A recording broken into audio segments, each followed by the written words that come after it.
Merci d'être avec nous sur 01 TV. Bonjour à toutes et à tous. Comme chaque jeudi, c'est le débrief de l'actualité high-tech sur 01net et sur 01 TV avec Jérôme Colombin qui est ici présent. Bonjour Jérôme. Salut François, bonjour à tous. Mais quelle je suis venu élégance cette semaine. Jérôme, quelle élégance. Tout va bien, ça va? Écoute, ça va. Bon. C'est le retour de l'été, c'est la rentrée, on est là, voici le sommaire. Bon, on était déjà là la semaine dernière. C'est vrai, c'est vrai. L'iPhone 13, il est visiblement sur la rampe de lancement. Alors à quoi va-t-il ressembler? On va faire le point sur les rumeurs du moment, François. Jérôme, est-ce que tu as ton QR code? Montre-le-moi, s'il te plaît. J'ai plein de QR codes maintenant. Je plaisante, mais tu sais que évidemment tout le monde parle du QR code actuellement. Et ça profite à certaines entreprises, on en parlera tout à l'heure. L'intelligence artificielle au service de la prévision météo avec des prédictions haute définition. Et justement, c'est une entreprise française qui s'appelle HD Rain. J'espère qu'elle ne va pas faire venir la pluie. Et puis, Jérôme, on découvrira le dernier, la dernière folie d'Elon Musk. Ouais, il n'a pas l'air très vrai, ce robot. Non, je pense que c'est un faux. Mais visiblement, il aurait dans l'esprit d'en faire un vrai quand même. On retrouvera Jordan Cosino dans ce 01 Hebdo pour sa story. Le meilleur de Kickstarter, mais qu'est-ce qu'il est encore allé nous chercher? Et puis en plus, à mon avis, il est remonté comme une pendule avec les vacances. Ben voilà, vous savez tout. On est très heureux de vous retrouver. C'est parti pour 01 Hebdo sur 01 TV.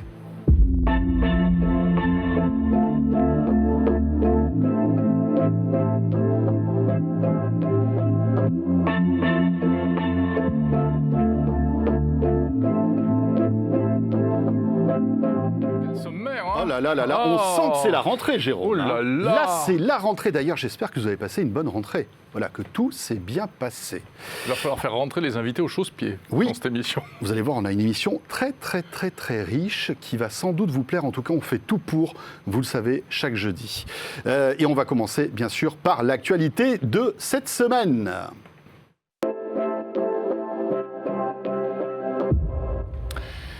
Dans une seconde, on va parler de l'iPhone 13. On va tout vous dire. Non, c'est pas vrai parce qu'on ne sait pas grand-chose.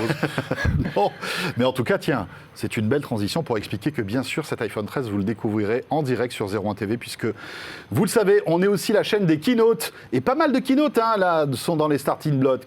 Microsoft, sans doute Google et Apple. Ouais, dès qu'on connaîtra la date de cette keynote, eh bien, sachez-le, de toute façon, vous retrouverez tout cela commenté en direct sur cette antenne. Et avant cela, eh bien, c'est presque, une pré-annonce de keynote. On a une date pour un événement, et non des moindres.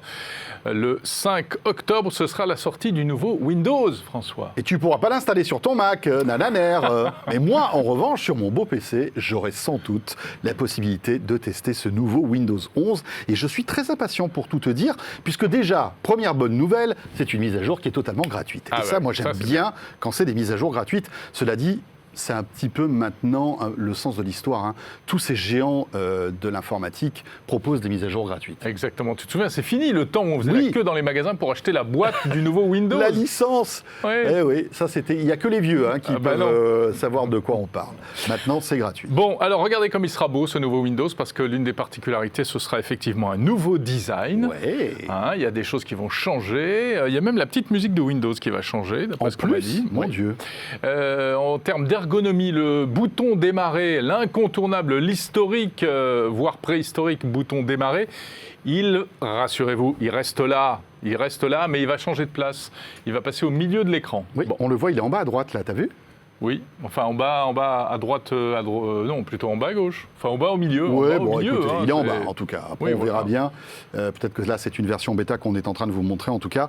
Bon, c'est une bonne nouvelle. Avec, bien sûr, suite à notre pandémie qui, espérons-le, est en train de se terminer, eh bien Teams qui est intégré à la barre des tâches pour faire des Teams plus vite que son ombre. Voilà, des visios, effectivement. Moi, je trouve ça bizarre. Tiens, on aura l'occasion d'en reparler, bien sûr, de ce Windows et l'intégration de Teams.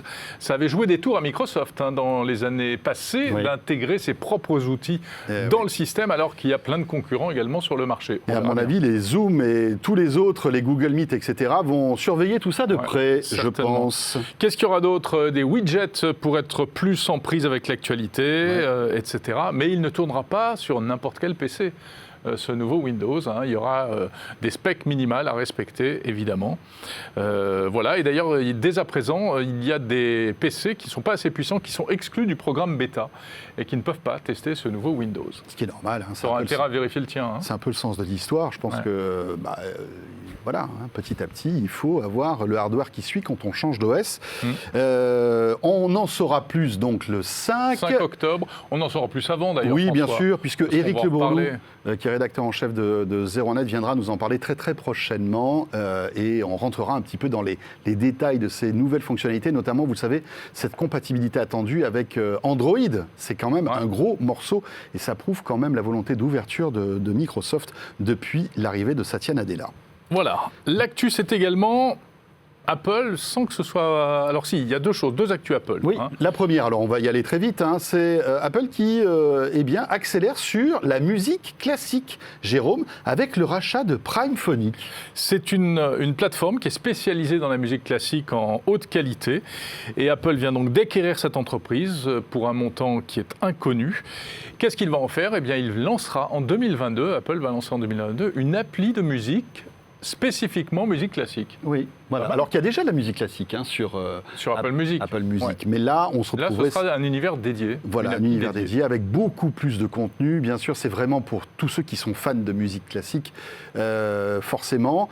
Et on peut imaginer aussi un peu d'éditorial et du contenu un peu premium. Et puis de la haute qualité, puisque Apple mise beaucoup aujourd'hui sur le lossless, la haute qualité, etc. On a même le prix de l'abonnement, ça coûtera 9,99$ par mois, alors d'ailleurs que Prime Phonic qui propose aujourd'hui des abonnements est à 14,99$. Ouais. Donc ce sera intéressant pour les gens qui sont déjà abonnés. Après, moi, je ne sais pas trop si ça marchera. Moi, j'aurais bien intégré en fait cette offre de musique classique à l'offre déjà Apple Music. Parce que c'est un peu débile de payer 2 fois un abonnement. Effectivement, c'est curieux. Est-ce qu'il y aura des passerelles ? Voilà, j'espère que Apple peaufinera un petit peu son offre marketing. C'est peut-être pour cibler un public en particulier. Sur cet abonnement. De toute façon, ça arrivera, comme tu le disais, pas avant 2022, l'intégration de ce service dans Apple Music. Voilà. Ce qui devrait arriver avant, François, en principe, si tout va bien, c'est l'iPhone 13. Oui. L'iPhone 13, alors, bon, vous savez, on attend toujours la date de la keynote de rentrée d'Apple. En théorie, si c'est comme chaque année, c'est le 2e mardi du mois. Voilà. Et le 2e mardi du mois de septembre tombe le 14 septembre. 14 septembre. Voilà. Donc, à l'heure où on enregistre, on n'a pas la confirmation. On n'a pas la confirmation. Mais donc, ce jour-là, on devrait découvrir toute la nouvelle collection des iPhone 2021. Est-ce que ce sera l'iPhone 13 ? Est-ce que ce sera l'iPhone 12S ? Ça, on ne sait pas trop. En revanche, il y a des petites rumeurs bien croustillantes qui circulent sur le web, Jérôme. Et oui, les rumeurs commencent de plus en plus à apparaître. Bien qu'Apple fasse la chasse aux rumeurs, on le sait depuis pas mal de temps. Alors, bon, il y a des choses qui sont quasi officielles. Il y aura une nouvelle puce, la puce A15. Un nouveau design, c'est très peu probable. Et il y a un truc qui a fait pas mal de buzz ces derniers jours, c'est la possibilité de passer des appels via une connexion satellitaire. C'est-à-dire que si on n'a pas de réseau, il serait possible apparemment de téléphoner quand même. C'est incroyable. Mais, il y a un mais, ce sera probablement uniquement pour les appels d'urgence. Alors, c'est exactement, pour l'instant, c'est les rumeurs qui circulent. C'est Ming-Chi Kuo qui a balancé ça. C'est quand même une personnalité de la rumeur chez Apple. Il se trompe très rarement. Et visiblement, Apple aurait travaillé avec Qualcomm pour modifier un chipset qui pourrait accepter donc les bandes de fréquences qui sont émises par le satellite. C'est ça qui a mis un peu le feu aux poudres. Alors, est-ce que ça sera tout de suite mis en place ? Est-ce qu'il faudra payer un abonnement supplémentaire ? Est-ce que cette rumeur est fondée ? Est-ce que techniquement, c'est ça moi qui me chiffonne un petit peu ? A priori, il y aura une puce qui sera capable de faire ça. C'est ça le truc. Mais donc, est-ce que ce sera exploité ou pas ? Ça, on ne sait pas. Voilà. Mais en tout cas, ça suscite pas mal d'interrogations et ça excite un peu notre curiosité. C'est bien. Apple pourrait vraiment apporter une fonctionnalité de rupture parce que c'est vrai que si on est, par exemple, en rando et que tu n'as pas de réseau et qu'il t'arrive un problème pour envoyer un message ou pour passer un appel d'urgence, c'est vrai que là, si on peut avoir accès n'importe où dans le monde à une connexion pour des appels d'urgence, ça serait quand même une sacrée révolution. Allez, on va terminer l'actu avec une news française. C'est le système Shadow. Vous savez, Shadow, ce service de PC dématérialisé dans le cloud, très orienté jeux vidéo. Il y a eu des hauts et des bas. Il y a eu un bas, et là, on est dans le haut. On est dans le haut, puisque il faut savoir que Shadow, après avoir eu des difficultés financières, a été racheté par Octave Klaba, c'est le patron et le fondateur d'OVH, spécialisé dans le cloud. Il a toujours eu beaucoup d'intérêt pour Shadow. Et donc, avec l'impulsion de ce nouvel investisseur, Shadow repart avec de nouveaux serveurs, évidemment chez OVH, et puis une nouvelle offre aussi, hein, Jérôme. Exactement, il y avait plein d'offres avec plein de tarifs, et bien maintenant un seul tarif, 29,99 €. Alors ça s'aligne sur la formule existante qui était la plus chère.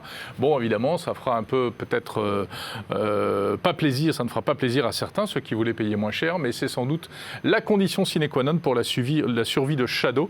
Et la bonne nouvelle, c'est que les activations de comptes, qui était un vrai problème, hein, il y avait des tas de gens qui étaient en liste d'attente, et bien ça va s'arranger. Et ils annoncent que 5000 nouveaux utilisateurs vont pouvoir être acceptés là, tout de suite, maintenant. Voilà. Et puis Shadow sera aussi une espèce de vitrine technologique du cloud, hein, visiblement d'OVH, avec de nouvelles fonctionnalités. Rappelons que l'idée de Shadow, c'est de pouvoir se connecter dans le cloud à un PC ultra puissant pour que vous puissiez, par exemple, jouer à des jeux en 4K, simplement dans le cloud, avec une connexion Internet qui bastonne derrière, parce que, évidemment, la fibre est hautement recommandée. Enfin, très bien, on est content, c'est une pépite française. Et on aura l'occasion d'en reparler, on essaiera d'avoir un porte-parole de Shadow très très très bientôt. Voilà pour l'actu. On va parler, François, maintenant d'une techno, mais alors up-to-date, le truc nouveau, tout neuf. Et qui est incroyable. Enfin, pas tout nouveau, tout neuf, non, parce que le QR code, c'était l'ironie, bien évidemment. Mais le QR code qui se paye une nouvelle jeunesse, évidemment, avec toutes ces situations sanitaires. On en parle tout de suite avec notre invité. C'est parti.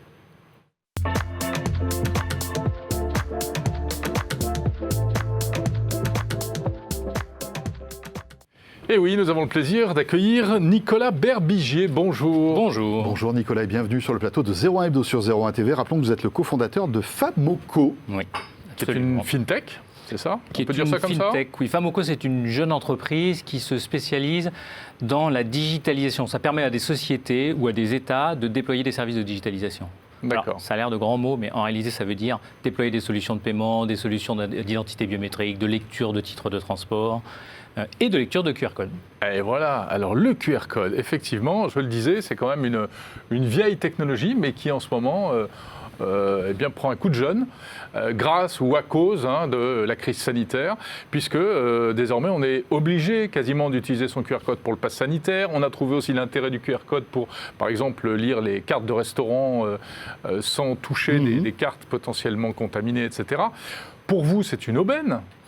Alors, c'est une technologie qui est en fait pas si récente que ça. Elle a été inventée, je pense, il y a une vingtaine d'années. 94, je crois. Oui, c'est ça, par une société japonaise qui avait un besoin tout bête qui était de référencer des pièces détachées. Et il y a de plus en plus d'informations. Et au début, on utilisait des codes QR. Et puis, c'est pas assez grand un code QR, donc il a fallu qu'on crée un code. Des codes barres, vous voulez dire? Des codes barres, pardon, des codes barres. Et ensuite, il fallait tout mettre dans un endroit de plus en plus compact. Donc l'idée de stocker de plus en plus d'informations dans le code QR est arrivée. Il y a une société japonaise qui a créé cette solution-là. Et en fait, la technologie a pris son essor différemment dans plusieurs zones du monde. En particulier en Asie, il y a eu un développement de solutions de paiement qui est considérable. Aujourd'hui, je pense que 90% des transactions de paiement en Asie sont faites avec des codes QR, avec deux acteurs principaux qui sont WeChat et Alipay. Oui, c'est-à-dire qu'on est dans un magasin et on nous montre un QR code, ça nous permet de payer, c'est ça? Dans un magasin, c'est vrai, mais quand vous allez aux puces, quand vous achetez de la nourriture dans un petit boui-boui, quand c'est quelqu'un qui vend des dumplings... Il y en a un qui scanne un smartphone et puis c'est réglé. Exactement. Donc l'idée, c'était de développer une nouvelle solution sans avoir besoin de passer par des cartes. Mais c'est génial comme innovation, finalement. Alors, c'était génial avant, mais là, on se rend compte encore plus du côté génial. Alors, cette technologie commence à être de plus en plus utilisée en France. On s'en servait déjà pour la logistique, de plus en plus, évidemment pour l'étiquetage qui est un des usages premiers, pour des cartes de fidélité, et les solutions de paiement maintenant commencent de plus en plus à apparaître aussi. Mais c'est vrai qu'en termes de pénétration en France, c'est beaucoup plus petit que ce qui existe aujourd'hui en Asie, en Chine, en Indonésie. Pour le paiement.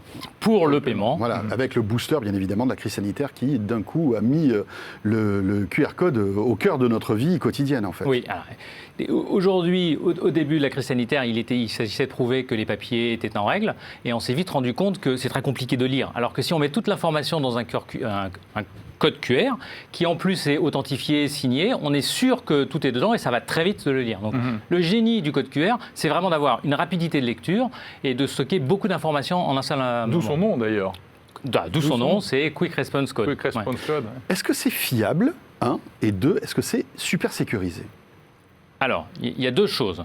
Est-ce que c'est fiable? Le code stocke beaucoup d'informations et il est fait de manière suffisamment intelligente pour résister à on met des traits dessus, on déchire un coin du coin. Donc, il manque un petit bout d'information. Il manque un petit bout d'information, c'est fait. En fait, il y a pas mal de redondance à l'intérieur pour que ça soit utilisable. Et ça, c'est le cas, vous le voyez dans le tas de cas où ça lit même quand le code est abîmé. Est-ce que c'est sécurisé? Alors, il y a deux choses. On peut mettre une information dans le code QR qui est signée, donc c'est authentifié, donc on est sûr que c'est un code QR qui aura été émis par exemple par le gouvernement français ou par exemple par une pharmacie. En revanche, est-ce que c'est sécurisé? C'est facilement copiable. C'est-à-dire qu'on peut copier un code QR et dans un grand nombre de cas, on peut prendre la photo du code QR et utiliser cette photo de code QR dans des usages. Oui, son avantage fait son défaut finalement, parce qu'on peut très facilement le reproduire. Mais malgré tout, en le reproduisant, ça ouvre la porte à des failles de sécurité en quelque sorte. Potentiellement. En revanche, et c'est en particulièrement vrai dans le cas du paiement, ce qu'on utilise, c'est on utilise le code QR pour se connecter à un serveur. Et ce qui se passe, c'est qu'on lit le code QR qui a priori était copiable, mais il y a tout de suite une validation sur des serveurs qui va valider que l'information est encore valable, que l'authenticité est encore valable. On va parler nous du paiement dans une seconde. Juste avant, sur la confidentialité, c'est pour ça qu'il ne faut pas diffuser ces QR codes de vaccination ou de passe sanitaire sur les réseaux sociaux, etc. Parce que ce sont des informations personnelles, finalement. Alors ça, c'est sûr que dans le cas de l'application en France, le QR code, il est statique, il est copiable, et si vous le distribuez, quelqu'un d'autre peut l'utiliser. Ouais. Donc il ne faut certainement pas le divulguer, il faut le garder précieusement. Très bien. Alors pour le paiement. Alors, dans le cas du paiement, il y a ces implémentations en Asie où, je le disais, il y a 900 millions de consommateurs en Chine, enfin 85% de la population utilise les codes QR pour faire des transactions. Et en France alors ? En France, c'est vraiment au balbutiement, pour plein de raisons. D'abord parce qu'il y avait déjà, tout le monde avait déjà équipé avec une carte de crédit. Et puis ensuite, ces cartes de crédit sont passées à la technologie du paiement sans contact, qui était aussi très pratique. Et donc finalement, le code QR n'a pas trouvé sa place tout de suite. Et c'est encore que quelques pourcents, peut-être dizaines de pourcents des transactions de paiement qui sont utilisées avec le code QR. Et puis Apple a lancé son Apple Pay, qui utilise la technologie du paiement sans contact. Oui, c'est ça. Donc pas vraiment du code QR. Ouais. Cela dit, pour tout ce qui est ticketing, pour tout ce qui est spectacle, c'est quelque chose qui est en train de plus en plus progresser. D'accord. Et qui est en train de se répandre de manière spectaculaire. Je pense qu'il y a eu une croissance de l'utilisation du code QR, en particulier due à la pandémie, qui est au moins 70% depuis l'année précédente. Admettons qu'on sort de cette pandémie, ce que l'on souhaite tous très très vite. Est-ce qu'à votre avis, pour le QR code en France, il y aura eu un avant et un après? Est-ce que, justement, l'usage de ce QR code pour des raisons sanitaires va sans doute créer de nouveaux usages, peut-être plus pour les loisirs, etc., après la pandémie? Ça, je pense que c'est certain. Les gens ont pris l'habitude de l'utiliser. Dans le QR code, il y a deux solutions. Il y a le QR code qu'on imprime et puis il faut aussi que le consommateur apprenne à scanner le QR code. Et ça, c'est quelque chose qui n'était pas vraiment passé dans les mœurs. Les gens n'utilisaient pas tellement ça pour leur carte de fidélité. Maintenant qu'ils voient le QR code partout, qu'ils l'utilisent soit sur leur téléphone, soit pour scanner des QR codes, c'est devenu beaucoup plus utilisé. Un cas évident, c'est les menus. Aujourd'hui, tout le monde va dans un restaurant, scanne son menu et a appris à le faire, à le faire au téléphone. Au début, ma mère, elle ne savait pas lire un QR code, mais maintenant, elle n'a plus de problème et avec son iPhone, elle est capable de lire le menu directement. Parce que maintenant, ça se lit directement avec l'appareil photo. C'est formidable. Eh bien voilà, super. Famoco, merci. Longue vie au QR code. Merci d'être passé par le plateau de 01 Hebdo. Nicolas Berbiger, rappelons que vous êtes le cofondateur de Famoco. On revient dans un instant, Jérôme, et on va évoquer ensemble notre rendez-vous Tech Care.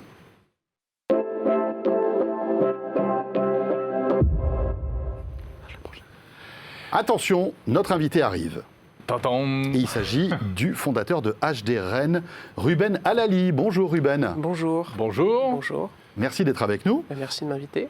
Alors, HD Rennes donc. Eh oui, on a choisi de s'intéresser à vous parce que, effectivement, vous avez mis au point une technologie qui peut faire du bien, entre guillemets, qui peut nous permettre de connaître avec encore plus de précision le temps qu'il va faire. C'est bien ça, hein ? Tout à fait, oui. On a développé cette technologie qui est issue de travaux de recherche qui ont été effectués dans des laboratoires en France et qui maintenant constitue le cœur du produit qu'on développe chez HD Rennes. Donc ce qu'on fait, c'est qu'on mesure et on prévoit la météo avec beaucoup de précision en utilisant une infrastructure qui est déjà existante, des satellites qui sont déjà lancés et en connectant des boîtiers au niveau du sol derrière des paraboles de réception satellite télé. Quand on a un phénomène atmosphérique entre le satellite et le boîtier au sol derrière l'antenne télé, on est capable d'analyser la perturbation, l'affaiblissement du signal, et on en déduit une information météorologique à très haute précision. Ah ouais, d'accord. Donc c'est une interprétation à partir de données qui n'étaient pas faites pour ça au départ, en fait. Exactement, c'est vraiment une utilisation un peu, on peut dire, opportuniste d'une onde électromagnétique qui est déjà présente. Et on l'utilise pour aller sortir du coup en ce moment des cartes de pluie, 500 mètres par 500 mètres, une itération minute par minute et des prévisions jusqu'à 2 heures en avance. Et actuellement, on déploie un réseau de capteurs, de 1000 capteurs sur tout l'arc méditerranéen, en vue justement des phénomènes extrêmes qui peuvent se produire sur cette région de France. Ouais. Pardon, 2 heures, c'est beaucoup ou c'est pas beaucoup? Parce que 2 heures, si vous dites à une région, attention, dans 2 heures vous allez être inondé, ça laisse pas beaucoup de temps pour prendre des dispositions quand même. Alors il faut savoir que même 30 minutes en avance, avoir une information qui part au bon endroit, il ne s'agit pas de crier plusieurs fois une alerte, donner une alerte criée au loup plusieurs fois à un endroit donné. Il faut vraiment localiser l'alerte. Et même une demi-heure en avance, ça peut économiser 20 à 30% des dégâts. Il y a des travaux de recherche qui ont été effectués, notamment par les assureurs, qui ont montré qu'on était en capacité vraiment, même avec des délais très courts, de limiter des dégâts humains et matériels. Mais voilà, c'est ça. Ça peut éviter des drames aussi, hein, le fait de savoir même 30 minutes avant. Alors il faut se dépêcher, mais moi ce que j'aime bien dans votre concept, c'est cette notion de météo collaborative, en quelque sorte. C'est que finalement, nous pouvons tous participer à l'amélioration des algos de votre concept. Ouais. Et exactement, c'est exactement comme ça qu'on se déploie en ce moment. On a plusieurs volets, on a vraiment un déploiement qui est en France. Là, on passe par des partenaires plutôt institutionnels, des gens qui sont en plus en charge de la sécurité des personnes et des biens, puisqu'on déploie nos boîtiers HD Rain sur les casernes de pompiers, auprès des services départementaux incendie et secours. Donc on a 12 départements dans le projet, bientôt 14, 850 casernes qui sont équipées en ce moment et jusqu'à la fin de l'année 2021. Et en fait, ce flux de données est déjà intéressant pour du coup des partenaires type pompiers, préfecture, qui ont besoin d'avoir cette donnée météo de précision, et ensuite commercialisé plutôt dans des secteurs type assurance, gestion de l'eau et agriculture. D'accord. Vous êtes complètement concurrent de Météo France, par exemple, ou de la chaîne météo, non? Alors, ou complémentaire, comment vous vous situez? On se situe comme un opérateur de données météorologiques. On l'a vu cet été, on a vu les phénomènes météo qui ont frappé les 4 coins du monde. On a besoin d'avoir une donnée plus précise puisque le changement climatique entraîne des événements extrêmes plus localisés, plus forts, plus répétés. Et les technologies actuelles servent dans 20% des territoires. On a des très hautes technologies, on a du radar météorologique comme ce que déploie Météo France. On a 80% des territoires qui ne sont pas ou très peu équipés. Et même dans les territoires où on est très équipé, comme en France, on a encore des ratés et des endroits où on manque d'informations. Donc vraiment, on se veut complémentaire et on se veut aussi un guichet de données météo qui est accessible à la fois à la chaîne météo, à la fois à Météo France. Donc on a un contrat de partenariat avec Météo France International notamment, et avec d'autres entreprises qui ont besoin de cette donnée pour être plus résilients face au changement climatique. C'est ça qui est intéressant aussi, vous parlez de changement climatique, vous êtes au cœur du truc là. Enfin, est-ce que vous voyez, vous, justement, avec vos capteurs, des phénomènes météo qu'on n'avait pas vus depuis très longtemps? Alors, la société a 3 ans, donc donc vous êtes assez jeune. On est assez jeune encore. Vous n'avez pas d'historique. En termes d'historique, on a vu des épisodes, notamment dans la région d'Antibes, en Côte d'Ivoire également, où on a un système qui est déployé sur le Grand Abidjan. On a vu des épisodes qui sont, disons, pour le moment assez classiques par rapport à une variabilité annuelle. On n'a pas encore saisi d'événements comme ce qui s'est passé dans l'Est ou en Allemagne cet été, ou la nuit dernière à New York. Oui, ou la tempête de 99, par exemple. Exactement. On n'en est pas là, mais au fur et à mesure qu'on ajoute une couverture géographique, on a une possibilité d'aller saisir ces événements très extrêmes. Mais les inondations en Allemagne, justement, dont vous parliez, ou actuellement à New York, aux États-Unis, ça sont des éléments que vous voyez arriver, donc... Alors c'est le but avec les infrastructures, là où on les aura déployées, le but est vraiment de les anticiper au moins 2 heures en avance, et ça dans des zones où les capteurs HD Rain sont déployés. D'accord. Toutes ces données sont accessibles à tout le monde, ou alors vous les réservez, on va dire, à tous ceux qui sont en partenariat avec vous? Alors, c'est le modèle économique de la société. On a une vente de données par abonnement. par souscription. Ce qu'on a fait, c'est qu'on a également des données qui partent pour des questions de recherche, où là, du coup, le processus et l'abonnement est un peu différent. On co-construit des projets de recherche pour améliorer un produit ou aller détecter un nouveau paramètre comme de la grêle ou de la neige. Donc là, dans ce cas, c'est vraiment une voie à part pour les données HD Rain. Et dans tous les autres cas, c'est une commercialisation en abonnement plutôt vers les entreprises. On n'adresse pas aux particuliers, on n'a pas fait d'application pour accéder à nos données pour le moment. Et pourquoi ? Parce que ça n'a pas de sens, à votre avis, d'offrir cette... d'offrir. Ou alors qu'un particulier paye un abonnement pour avoir des données météo, ça n'a pas de sens ? Alors c'est difficile économiquement, il y a beaucoup de données gratuites qui sont présentes sur les différentes applications. Mais si je vous écoute, pas aussi précise que la vôtre. Pas aussi précise que ce qu'on peut délivrer. On pourra retrouver vos données, par exemple, sur l'appli Météo France ou Alors j'espère, c'est en cours de discussion et de négociation. L'intégration des données qui seront récoltées en France dans les produits Météo France, oui, c'est en cours de négociation. Mais voilà, ça n'a pas forcément de sens pour une structure comme nous, avec... on est entre 8 et 10 personnes en ce moment, d'aller développer un produit qui est un petit peu plus difficile à commercialiser sur du B2C, plutôt que d'aller vers des entreprises qui, elles, ont déjà des équipes qui savent utiliser cette donnée très précise et qui savent la valoriser. Oui. Vous êtes basé à Station F ? Tout à fait. Depuis le début ? Depuis 3 ans, oui. Voilà, et donc vous grandissez dans ce bel endroit qu'on connaît bien avec Jérôme, qu'on avait visité plusieurs fois. Vous comptez y rester encore quelques années ? Quelques mois, prendre nos locaux, on commence à être nombreux. En fait, on a deux villes dans lesquelles on est basé. Les équipes sont divisées entre Paris et Toulouse. À Toulouse, on a une chaîne de production, parce que ça nous tenait à cœur d'assembler nos capteurs en France. On a quelques pièces qui sont centralisées à Toulouse et ensuite assemblées. Donc on a une ligne de production qu'on sollicite chez un sous-traitant et une partie de l'équipe qui est basée là-bas. Et à Station F, c'est vrai qu'on est arrivé à 2 à Station F il y a 3 ans. Et maintenant, on est beaucoup plus nombreux. Et puis, on est monté aussi dans les étages en passant du Founders Programme à l'incubateur HEC. Eh bien, voilà. Très bien, super. Belle réussite. HD Rain. Merci. Merci beaucoup. Ruben Alali, merci d'être passé nous voir sur le plateau de 01 Hebdo. Merci à vous. Jérôme, on va maintenant parler robots, en tout cas futur des robots, avec Elon Musk qui, en plein cœur de ce mois d'août, nous a présenté... On en parlait d'ailleurs dans le podcast chez Jérôme et François. Tout à fait. Que vous pouvez réécouter. Et bien, là maintenant, on va détailler tout ça ensemble avec Amélie Charnet.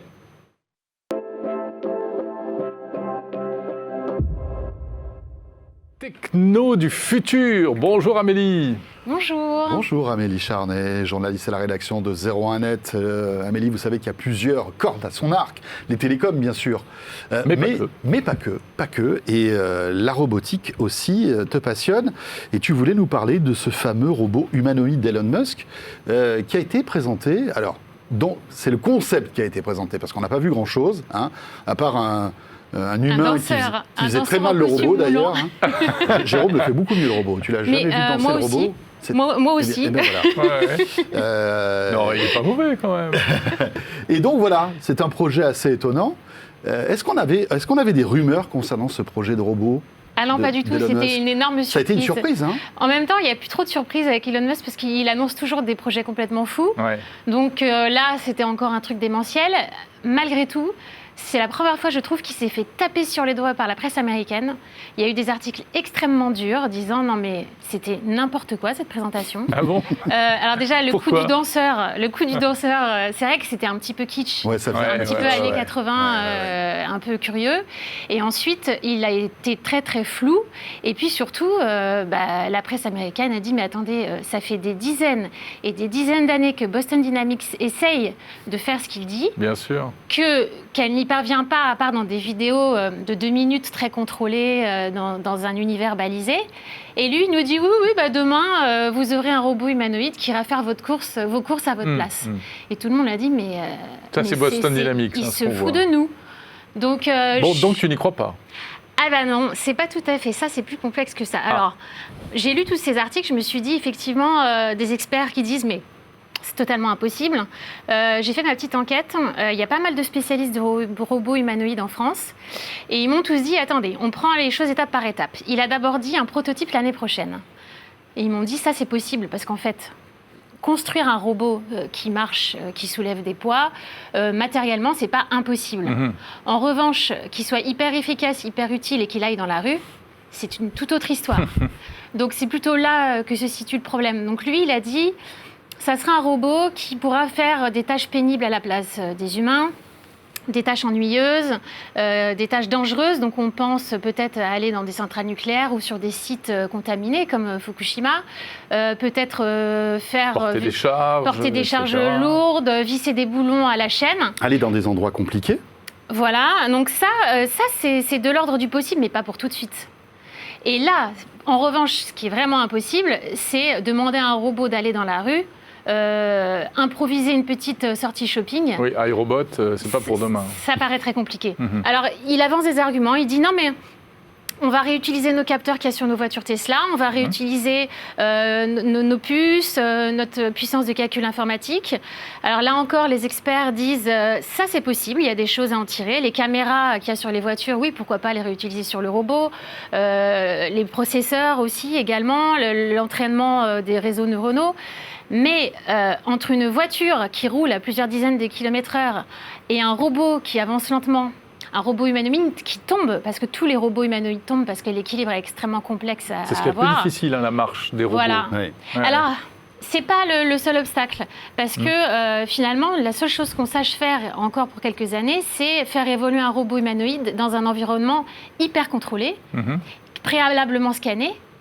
Mais aller dans un univers inconnu, alors que chaque mouvement doit être généré par des algorithmes qui ont été paramétrés et entraînés préalablement, ça n'est pas possible aujourd'hui. On en voit un joli là, celui-là, je ne sais pas si tu le connais, Agility. Tout à fait. Donc c'est une. Alors c'est beaucoup moins connu que Boston Dynamics. C'est Digit, donc d'Agility Robotics. Ils sont très connus, mais là encore, ça c'est quelque chose dans un environnement qui a été préalablement scanné. Oui, il est télécommandé en plus. Voilà, il est télécommandé, donc ils appellent ça de la téléportation en fait. Il y a des chercheurs en France qui font ça, qui disent que ça pourrait être une des options d'Elon Musk, de tout simplement avoir un humain qui contrôle le robot à distance. Ouais. Ça irait beaucoup plus vite de le développer. Bien sûr. Mais j'ai également eu au téléphone Bruno Maisonnier, que vous connaissez. Oui, fondateur de Aldébaran. Voilà, donc lui, il dit oui, à terme, tout à fait possible. On a encore malheureusement trop de limitations technologiques. Donc il faudrait avoir des puces qui apportent une vraie intelligence aux robots et pas seulement une intelligence héritée de longs entraînements. Il faudrait avoir de nouveaux actionneurs pour que l'agilité du robot et sa locomotion soient plus fluides. Aujourd'hui, un robot ne peut pas sortir dans la rue comme ça. Ça, c'est vraiment inatteignable. Oh là là, quelle déception. Mais vous savez quoi, moi je me méfie quand même d'Elon Musk, parce que Elon Musk c'est pas la première fois qu'il lance des projets et des idées complètement folles qui se sont avérées. Oui, ça prend plus de temps que prévu, mais voilà. Au bout du compte, il arrive à faire des trucs. Reprenez le début de Tesla, reprenez le début de sa conquête spatiale, etc. Tout le monde lui rigolait au nez. Faire atterrir des fusées, tout le monde rigolait. Hein. Et moi je pense que s'il parle de ce truc-là, c'est qu'il doit avoir un proto qui tourne quelque part et qui doit sans doute être potentiellement assez avancé. Moi j'imagine aussi un truc, c'est que n'oublions pas que Elon Musk a comme projet de partir sur Mars. Est-ce que ça pourrait pas être les premiers cobayes finalement avant les humains, bien sûr, pour voir un petit peu comment réagirait un humanoïde avec des capteurs dans une fusée qui pourrait aller sur Mars. Enfin, franchement, ce gars-là est complètement déconnecté de la réalité. Oui, mais est décomplexé par rapport à tous les fantasmes qu'on peut avoir et peut-être qu'il a déjà... je suis sûr qu'il a déjà sa roadmap dans sa tête. Hein. Alors, ce que tu as dit est très juste, c'est-à-dire qu'on ne sait pas depuis combien de temps ils travaillent sur le sujet. Si ça se trouve, ils ont déjà un prototype. On ne le sait pas.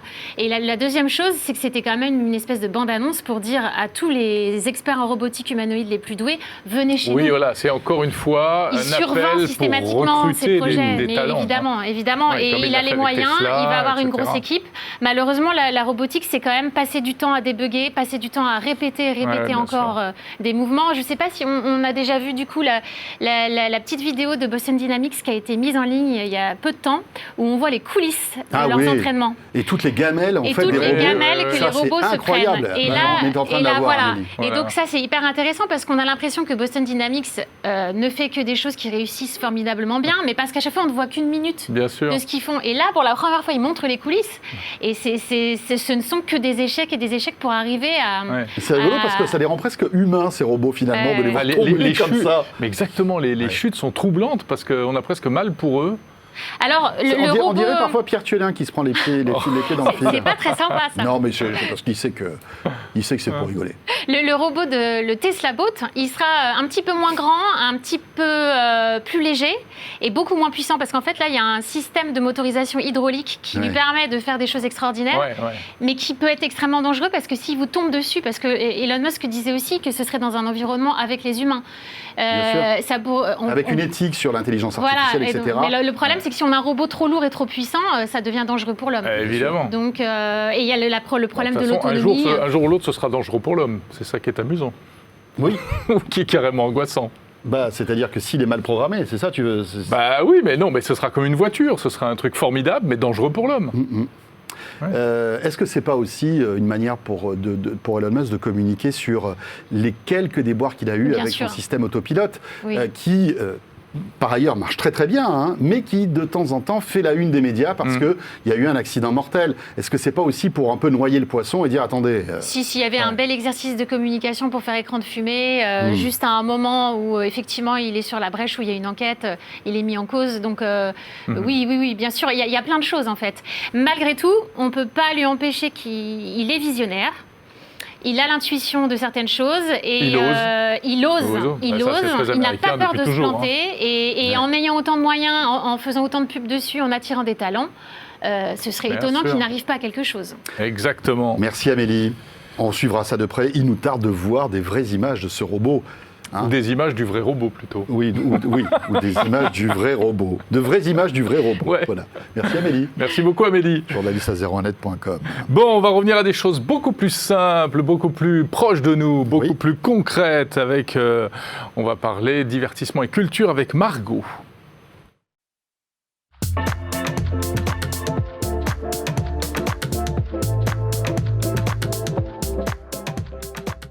Duchesne nous a rejoint. Bonjour Margot. Bonjour Margot, comment ça va ? Retrouver. Eh bien ça va et vous ? C'était bien Montmartre alors la semaine dernière ? Alors c'était plutôt sympathique. Non, c'est bien promené. C'était une bonne expérience et puis c'était une bonne application qui en fin de compte est partout en France et même en Europe. On rappelle le nom ?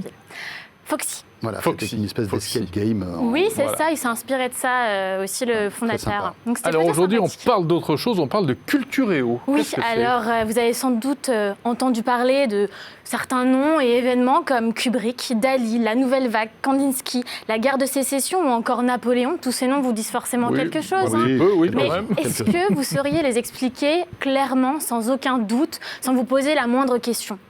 Peut-être pas. Non. Ce serait peut-être pas aussi. Si on me demande limpide. qui est Jérôme Colombin, je pourrais. Oui, forcément. Mais il est plus connu que Napoléon aussi. Peut-être un peu, mais pas tout. Enfin, mais peut-être pas toute sa biographie. Ou en tout cas, pas dans les moindres détails. Alors Cultureo, c'est l'application qui va vous donner quelques petites astuces, qui va vous en dire plus. Elle vient à votre rescousse, tout simplement. Alors il s'agit là d'une application culturelle qui propose... Culture G, quoi. Voilà, c'est ça un petit peu. C'est surtout basé sur des articles d'histoire ou d'art. Alors Cultureo, c'est une application qui a été fondée en janvier 2020, donc il n'y a pas si longtemps, par Idriss Ben Ketcha, un amoureux d'histoire qui a suivi une formation de codage pour créer lui-même son application. Ce qui est quand même plutôt ambitieux. Oui. Elle se présente sous forme d'épisodes, dans un format écrit et audio. Donc vous pouvez soit lire l'article, soit l'écouter en mode podcast, ce qui est plutôt sympathique. Mais alors attention, quand tu parles de mode podcast, c'est quelqu'un qui lit l'article ou est-ce que c'est l'intelligence artificielle qui va lire l'article qui est en dessous ? Non, c'est une personne qui est dédiée à la lecture de tous les articles. D'accord. Okay. C'est vraiment une personne qui fait partie de l'équipe, en fait, tout simplement. Oui, c'est pas d'intelligence Alors du coup, vous pouvez écouter l'article ou le suivre et c'est plutôt sympathique parce que son format est très court, moins de 10 minutes par article et vous pouvez le faire dans les transports en commun par exemple quand vous avez un petit peu de temps. Ça passe le temps et ça fait pas de mal. Pour un bagage culturel, c'est quand même sympathique. Alors chaque épisode, chaque séquence commence par une contextualisation de l'œuvre ou de l'événement historique, puis vous accédez à l'article qui est divisé en plusieurs parties de 2 minutes en moyenne. Alors, et enfin, vous avez la possibilité de tester vos connaissances de ce que acquises nouvellement grâce à un petit test qui est présent à la fin. Un petit quiz. Oui, c'est ça, un petit quiz. C'est souvent des réponses que vous pouvez trouver à l'intérieur de l'article. C'est souvent les éléments qui sont en fait surlignés. Donc c'est encore plus simple. C'est les éléments clés. Donc ça permet en plus de mémoriser plus facilement l'auteur du tableau. Voilà. Les mots c'est un peu clés, comme si c'était des mots en gras. Et voilà, c'est exprès pour que vous puissiez bien les retenir. Donc l'application, elle se place dans la lignée du micro-learning avec des épisodes courts, comme je disais, qui durent moins de 10 minutes. Très bien. Mais alors, d'où viennent les contenus? Qui alimente l'application? Les articles, etc. Alors, c'est une équipe. Donc, avec le fondateur, il sélectionne les sujets que leur soumettent les nombreux contributeurs. Une fois sélectionnés, les articles sont relus par 2 lectrices qui font partie de l'équipe et elles passent au crible les articles, voilà, pour donc, les moindres fautes. Donc, un contrôle éditorial. Exactement. Et puis, elle rédige après le test qui accompagne les articles, si ce n'est déjà pas fait par la personne qui avait écrit l'article. Donc, Cultureo, ils ont aussi un partenariat avec l'école du Louvre et d'autres galeries d'art qui permettent aux étudiants, par exemple, de l'école du Louvre, d'écrire et de partager leur passion avec les lecteurs. Donc, ce qui est plutôt sympathique, je trouve. C'est donc l'occasion d'apprendre rapidement, ou tout du moins de s'enrichir, ou tout simplement d'avoir des sortes de fiches de lecture. Voilà, tout simplement. Ouais, c'est sympa, c'est très sympa. Oui, et c'est quoi le modèle économique en fait de cette appli? Dose, ça marche par abonnement, il faut acheter l'appli, voilà. Comment ça marche? Donc j'en viens exactement. Alors l'application, ce qui est pratique et sympathique, c'est qu'elle est gratuite. Mais, bien entendu, vous vous en doutez, il y a un petit hic, elle marche avec un compte premium qui va donc de 1,99 € la semaine jusqu'à 44,99 € l'année. Les prix sont dégressifs et donc vous pouvez payer le mois, mettons, il est à 4,99 €. D'accord. Donc c'est des prix quand même qui sont abordables. Après, c'est logique, hein. Oui. Bien sûr, bien sûr. Voilà, de payer pour du contenu, voilà, tout simplement. C'est logique. Et puis, il y a aussi dans l'application une catégorie qui s'appelle Bons plans. Alors, les bons plans, vous y retrouverez des recommandations pour des ouvrages, des événements ou même des expos, tout simplement. Et il y a un lien à la fin avec la FNAC. Donc, un petit partenariat avec la FNAC, vous êtes redirigé et vous pouvez tout simplement acheter le livre ou participer à une expo. Alors, j'ai bien entendu tester l'application. J'aime beaucoup son format. Par opposition à l'un de ses concurrents, Minitopo. Je ne sais pas si vous en avez déjà entendu parler. Non, pas du tout. Alors, c'est dans la même lignée, bien entendu. C'est du micro-learning, sauf qu'en fait, c'est sous forme de chat. Ah oui. C'est pas quelque chose que moi j'affectionne particulièrement. Bon, après, ça se lit quand même, mais c'est plutôt sympathique. C'est très à la mode, ça. Oui, voilà. On en voit beaucoup. Et puis, il y a aussi une autre application, vous avez dû sûrement entendre parler, c'est Arttips. Donc, elle se présente aussi sous forme de newsletter. Avec ces newsletters, vous apprenez en 1 minute top chrono et les newsletters sont envoyés 3 fois par semaine. Merci Super, beaucoup Margot. Merci Margot. Un peu de culture dans 01 Hebdo, Jérôme, ça change. Oui, quand même, le micro-learning. Avec tes iPhone satellites, là. Ça suffit. Là, au moins, on revient sur Napoléon. Tu ferais mieux de t'y mettre un peu au micro-learning. C'est vrai. Hein, le micro-learning, c'est pas le micro qu'on a là. Ça n'a rien à voir. C'est pas le même. Amenez-nous Jordan. Margot Duchesne, merci. Effectivement. On reste dans la poésie et la douceur avec maintenant Jordan Cossino.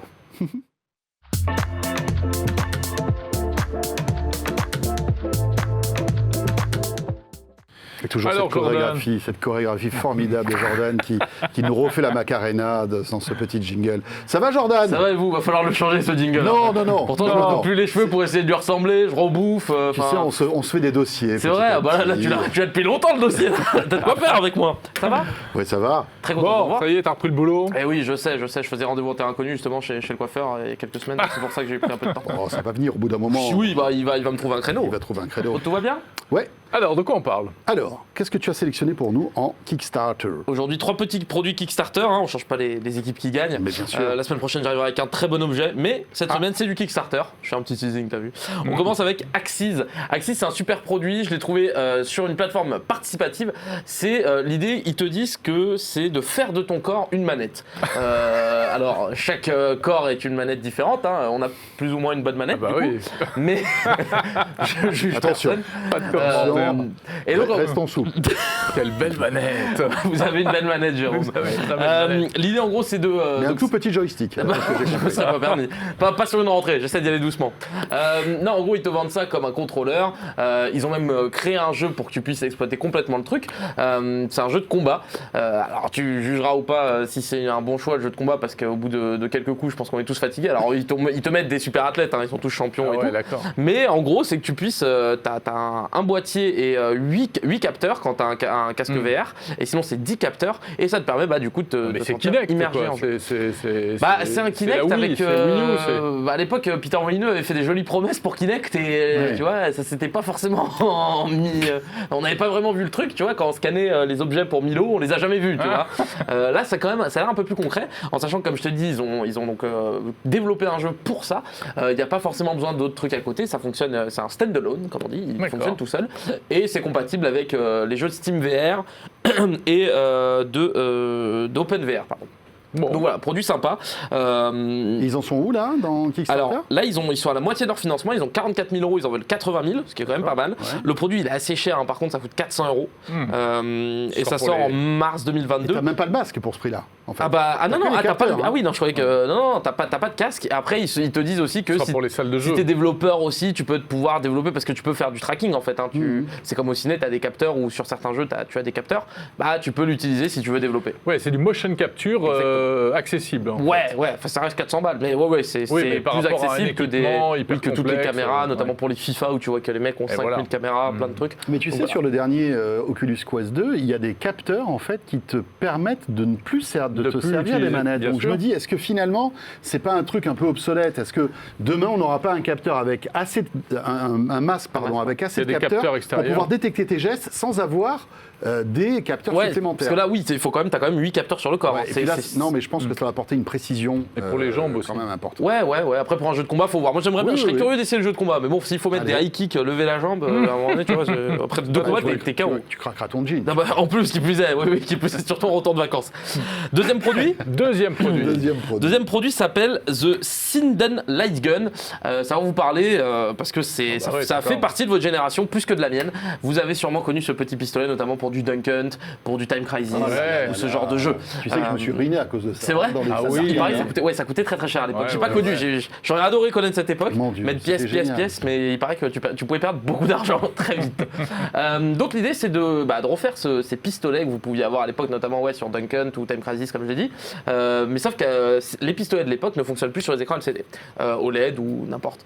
Et en fait ce gars a décidé de créer un pistolet qui fonctionnerait sur les écrans aujourd'hui. Ah. Et donc en fait il te le rend compatible. Là tu vois on a vu du Doom tout à l'heure je crois. Là je crois que c'est du Transformers. Enfin t'as pas mal de jeux avec lesquels il veut les rendre compatibles et en gros il t'explique comment ça fonctionne, comment il arrive en gros à faire un cadre de ta télé, que dans le pistolet t'as une petite caméra qui arrive à localiser le laser. C'est hyper passionnant. C'est hyper compliqué à expliquer mais c'est hyper passionnant. Et il a quand même récolté plus de 2 millions d'euros. 2 600 000 €, le truc a été ultra financé. 2 millions d'euros. C'était un vrai public. Et ceci dit, moi je Il y a pense un que marché, là. tu me mets devant Énorme. une télé avec un pistolet, je peux jouer Alors, des je vais jeux. te dire, Ouais. et quand tu joues à deux avec des potes, c'est Exactement. l'éclate la plus Exactement. Tu as totale. la possibilité d'en connecter deux et tout. Ah Enfin, ouais, c'est non, hyper mais bien c'est, pensé. Aujourd'hui, ça fonctionne sous Windows et sous Linux. Ils travaillent sur une version Android. Ça fonctionne aussi pour les PS1, PS2. Et c'est hyper prometteur, je trouve, parce que le seul truc qui ressemblait à ça depuis quelques années, c'était avec la Wii à l'époque. Je sais pas si vous vous rappeliez. Déjà, il fallait rajouter un bout de plastique sur ta manette et tu avais ta Win Sensor Bar là, où ça captait un peu à moitié. Tu bougeais dans tous les sens. C'était pas très efficace. Sur deux, ouais. Désolé si vous aviez acheté ça à l'époque, mais je trouve que c'était pas. Enfin, je l'avais aussi et c'était pas fou, je trouve. Et là, ça marche même sur un grand écran. Hein, Oui, il te de dit que ça marche. projection. Il te dit que ça marche sur même des rétro pro, c'est ce que je disais tout à l'heure, de l'OLED, du QLED, du LCD. Enfin, ça marche sur tous les types d'écrans. Il faut juste en fait, d'un point de vue logiciel, mettre des bordures à ton écran, que le pistolet comprenne un peu jusqu'où il peut aller. Et après, il c'est te fort, montre que ça. tu peux jouer à deux, ça a l'air. Enfin, je trouve ça incroyable, quoi. Je pourrais passer des après-midi à jouer avec ça. Mais c'est dingue parce que c'était vraiment une révolution dans les arcades quand c'est arrivé. Ces pistolets, alors là c'était des pistolets, après t'avais Des fusils à pompe, ouais, bien sûr, t'as plein de trucs. et tout, c'était génial. C'était arrivé, t'as raison, sur les consoles donc d'ancienne génération. Et Ça a été perdu. je comprends pas pourquoi il n'y a pas eu un renouveau en fait parce de que cette ça marchait pas technologie. sur Bah, les ce sur qu'il les explique, écrans, ouais, Non, mais c'est- qu'il n'y ait pas quelqu'un qui ait pensé avant Ah à bah, adapter ouais, cette bien sûr. techno, tu vois, parce qu'il y a Parce que- forcément une raison. C'est ce qu'il explique. Tu dois pouvoir mettre un capteur à côté de ta télé. Ah oui, pour oui, bien que sûr. ça Bah, marche. c'est ce qu'a essayé de faire Nintendo avec ça, Oui, oui. c'est ça. Mais il disait que c'était en effet compliqué puisque à refaire. Donc lui, il a trouvé cette techno. Troisième jeu. Enfin, troisième. Jeu, on peut refaire un jeu si tu veux. On fait un Shifumi, un Uno, il n'y a pas de problème. Troisième objet, il est. Moi j'ai fini par un truc un peu pépite, hein, vous savez que j'aime bien les produits un peu insolites. Ça s'appelle Aquabit Hydrophone. Il y a un indice dans le nom. C'est tout simplement un micro que vous mettez dans l'eau. Voilà, le pitch tient en une phrase, je trouve ça incroyable. Un micro que tu mets dans l'eau. C'est ça. Ah Tu ouais. t'es peut-être un jour Donc, dit. tu veux dire par là qu'on pourrait entendre Jérôme chanter sous la douche Alors, notamment. Alors là, Est-ce on que le- c'est une bonne idée, Jordan Alors, c'est plus- J'aimerais qu'on en parle quelques Alors- secondes. Est-ce que tu Mais penses non, que c'est une bonne idée c'est pour écouter d'entendre les Jérôme grenouilles, les chanter poissons. Johnny Hallyday sous la douche Alors, je pense qu'il chante très très bien, qu'il a un très bel organe, en Je plus connais d'être une très belle pas manette. du tout les chansons de Johnny Hallyday. Mais un petit joystick. Mais on répète. Mais non, vous me lâchez là. c'est bon, c'est ta journée. Non, l'idée, c'est de pouvoir le mettre dans des points d'eau, des petits points d'eau, Oui. et d'écouter les poissons. C'est génial. Et Mais d'écouter oui. l'eau. Parce que visiblement, ce monsieur qu'on voit à l'image nous Aime fait écouter les poissons. le constat qu'en fait 90% des sons sous-marins restent inconnus de la science. Et il s'est dit, est-ce qu'on foutrait pas un petit micro dans l'eau? Alors ça existe. Mais les sons, ils ne se propagent pas de la même manière. Tu entends pas bien sous l'eau. Ah bah non, c'est pas oui, non, faut pas s'attendre à avoir un son Dolby Atmos. Hein. J'ai écouté 2-3 extraits, bon, ça casse un peu les oreilles. Hein. Mais ça existait déjà pour des micros que tu mettais dans la mer ou un peu plus en profondeur. Et il n'y avait pas de produit visiblement accessible entre guillemets. Et donc lui, il a fait ça pour des petits courants d'eau, un truc qui coûte pas très cher. Tu le branches à un enregistreur type un Zoom ou quelque chose comme ça, et tu vas pouvoir récupérer ton son. Je trouve ça assez fou rigolo. d'avoir ce truc qui arrive à capter des très hautes fréquences, etc. Donc bon voilà, si Ouais, vous c'est voulez marrant. écouter les poissons, vous êtes peut-être dit un jour. Ça coûte quand même 76 €, faut beaucoup aimer les Faut poissons. vraiment aimer les poissons Et ça les sort en marécages, octobre, oui. donc ça arrive très bientôt. Voilà. Très bien. Bon, bah super, très bien. Mais Merci vous pouvez aussi beaucoup. le mettre sous la douche de Jérôme, encore une fois, hein, c'est pas ça le problème. Hein. C'est le seul micro où on peut dire allô, finalement. Là, Et pour exactement, décrocher. exactement. Je vais finir sur ça parce que j'aurais pas mieux. Elle est Donc, bien, elle est T'es bien. sûr que t'es pas... Mais je suis persuadé que si tu réfléchis, il nous reste 50 secondes. Ah, Tu peux trouver mieux. En 50 secondes pour réfléchir, ça il va me falloir beaucoup plus. Beaucoup plus Ah ouais, j'ai plus l'habitude, tu sais. Très Non, mais bien. merci à Bon, vous. bah écoutez, c'est sur ces bonnes choses qu'on C'était brillant. termine ce 01 Hebdo. Merci beaucoup. Ouais, absolument. Merci Jordan. Avec Merci plaisir. à tous. Et il nous tarde de découvrir ton objet de la semaine J'espère prochaine. qu'il est bien, je me suis un peu chauffé, peut-être qu'il est nul. Hein. J'aurais rien dû dire. Bon voilà, ça va C'est ta prendre un. responsabilité, mon pote. Je pense qu'il va te plaire. Il va te plaire. Ça se Très mange. bien. Ça se mange pas, t'es pas loin, ceci étant. Que tu dis si tu vas lui plaire. Ah là là. Bon, bah écoutez, merci en tout cas de nous avoir suivis ce 01 Hebdo. Vous le savez, tous les jeudis, multidiffusion toute la semaine sur 01 TV. Retrouvez sur YouTube, sur 01net.com et on sera là jeudi prochain. Et oui, exactement. D'ici là, portez-vous bien. Salut à tous, à très vite. À très salut à tous. À très salut à Ça tous. sera le mot de la fin.